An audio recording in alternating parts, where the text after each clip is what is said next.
वालिदा बोल साचे दरबार की जय। अथ पंचमा अध्याय। मत्स्यगंधा सत्यवती को देखकर राजा शांतनु का मोहित होना, भीष्म द्वारा आजीवन ब्रह्मचर्य व्रत धारण करने की प्रतिज्ञा करना और शांतनु का सत्यवती से विवाह। ऋषिगण बोले, हे लोम हर्षण तनय सूत जी, आपने शापवश अष्ट वसुओं के जन्म तथा गंगा जी की उत्पत्ति का वर्णन किया। हे धर्मज्ञ व्यास जी की सत्यवती नाम की साध्वी माता जो पवित्र गंध वाली थी, वे राजा शांतनु को पत्नी रूप से कैसे प्राप्त हुई, यह हमें विस्तार के साथ बताइए।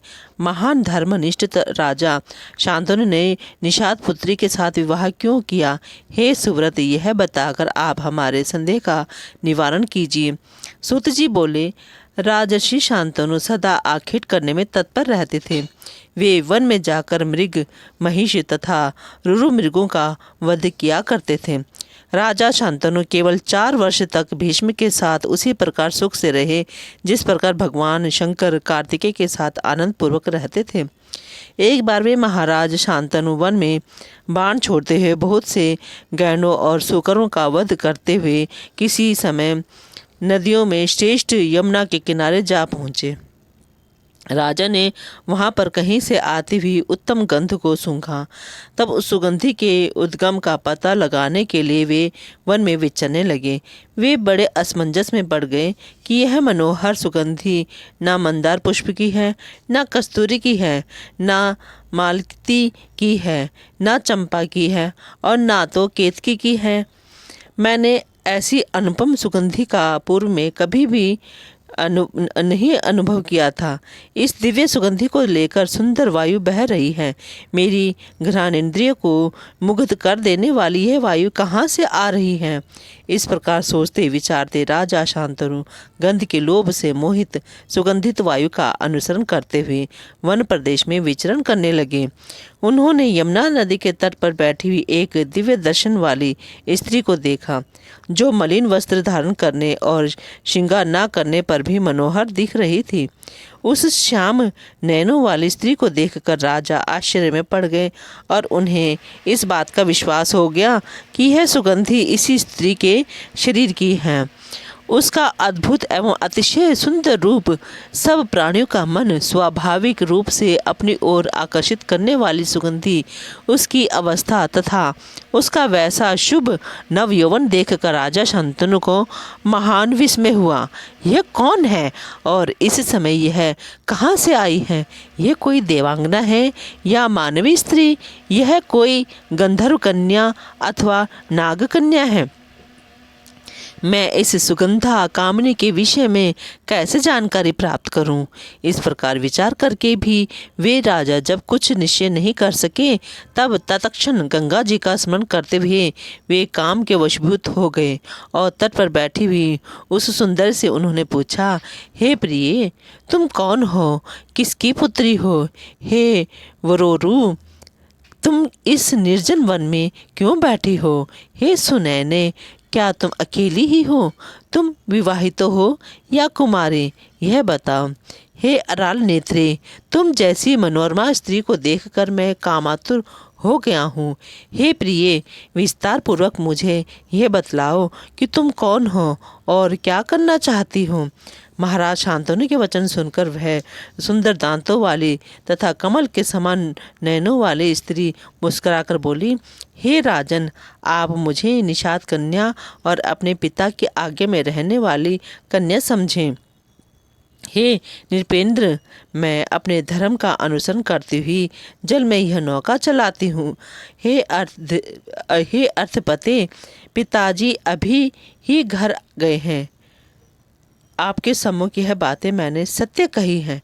यह कहकर वह निषाद कन्या मौन हो गई। तब काम से पीड़ित महाराज शांतनु ने उससे कहा, मुझ कुरुवंशी वीर को तुम अपना पति बना लो, जिससे तुम्हारा यौवन व्यर्थ न जाए। मेरी कोई दूसरी पत्नी नहीं है, अतः हे मृगनयनी, तुम मेरी धर्मपत्नी बन जाओ। हे प्रिय, मैं सर्वदा के लिए तुम्हारा वशवर्ती दास बन जाऊंगा। मुझे कामदेव पीड़ित कर रहा है। मेरी प्रियतमा मुझे छोड़कर चली गई है, तब से मैंने अपना दूसरा विवाह नहीं किया। हे कांते, मैं इस समय विदुर हूँ।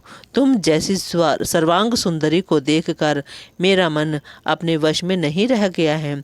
राजा की अमृत रस के समान मधुर तथा मनोहारी बात सुनकर वह दासकन्या सुगंधा सात्विक भाव से युक्त होकर ध्यान धारण करके राजा से बोली, हे राजन, आपने मुझसे जो कुछ कहा वे यथार्थ है, किंतु आप अच्छी तरह जान लीजिए कि मैं स्वतंत्र नहीं हूँ।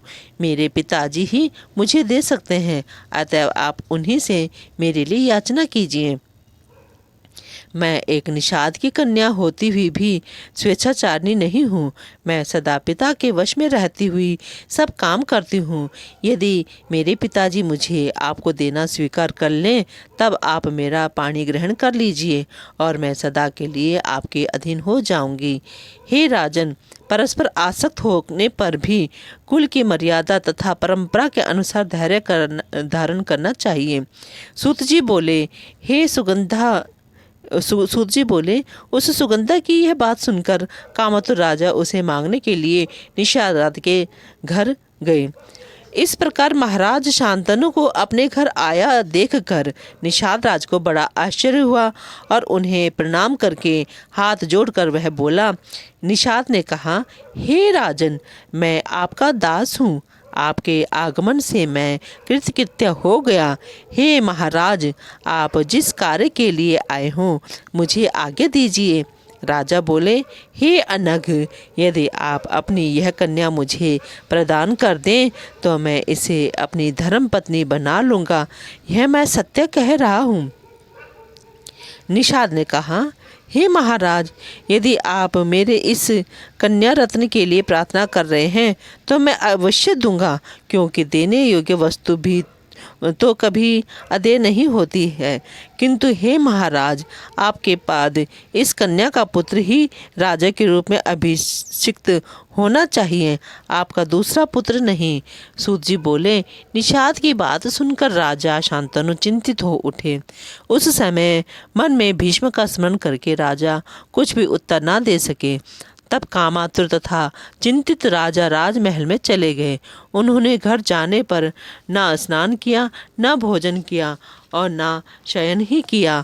तब उन्हें चिंतित देखकर पुत्र देवव्रत राजा के पास जाकर उनकी इस चिंता का कारण पूछने लगे।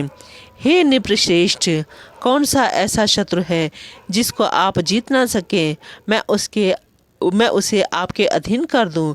हे नृपोत्तम, आपकी क्या चिंता है, मुझे सही सही बताइए। हे राजन, भला उस उत्पन्न हुए पुत्र से क्या लाभ जो पैदा होकर अपने पिता का दुख ना समझे तथा उसको दूर करने का उपाय ना कर सके।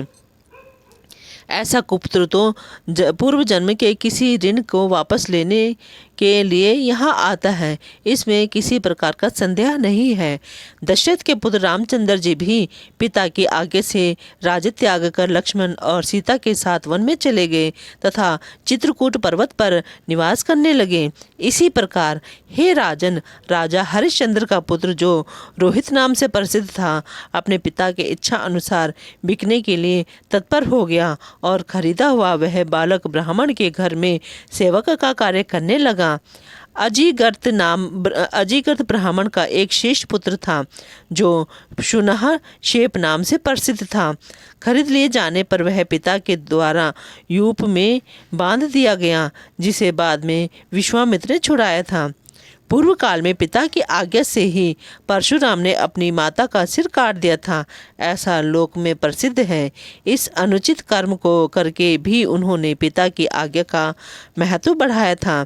हे पृथ्वीपते, यह मेरा शरीर आपका ही है।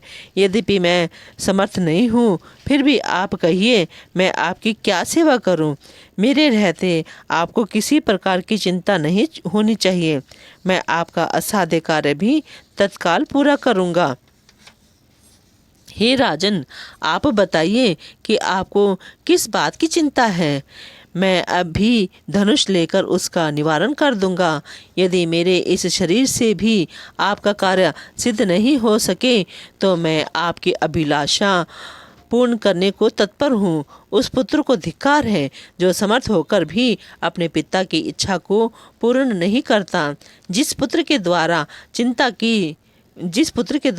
पिता की चिंता दूर ना हुई, उस पुत्र का जन्म लेने का क्या प्रयोजन। सूत जी बोले, अपने पुत्र गांगे का वचन सुनकर महाराज शांतनु मन में लज्जित होते हुए उससे शीघ्र ही कहने लगे। राजा बोले, हे पुत्र, मुझे यही महान चिंता है कि तुम मेरे इकलौते पुत्र हो।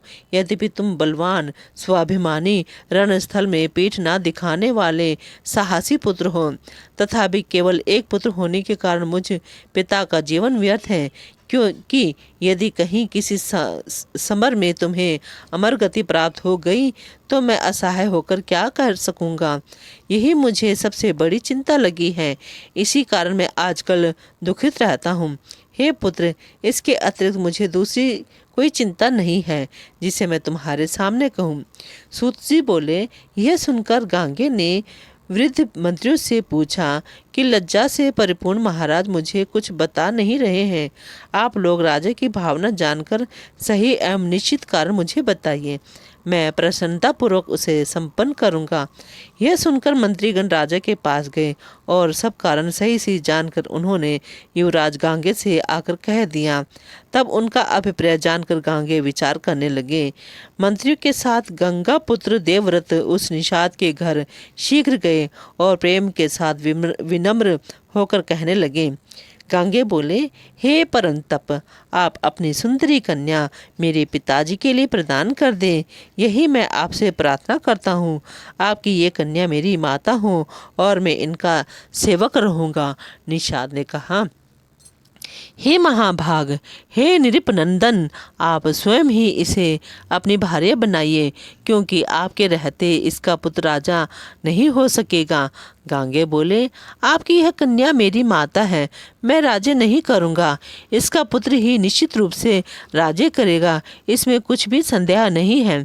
निषाद ने कहा, मैंने आपकी बात सही मान ली, परंतु यदि आपका पुत्र बलवान हुआ तो वह बलपूर्वक राज्य को निश्चय ही ले लेगा। गांगे बोले, हे तात, मैं कभी विवाह नहीं करूँगा। मेरा यह वचन सर्वथा सत्य है। यह मैंने भीष्म प्रतिज्ञा कर ली। सूत जी बोले, गांगे द्वारा की गई ऐसी प्रतिज्ञा सुनकर निषाद ने उन राजा शांतनु को अपनी सर्वांग सुंदरी कन्या सत्यवती सौंप दी। इस प्रकार राजा शांतनु ने प्रिया सत्यवती से विवाह कर लिया। वे नृपश्रेष्ठ शांतनु पूर्व में सत्यवती से व्यास जी का जन्म नहीं जानते थे। जयकारा शेरा वालिदा बोल साचे दरबार की जय।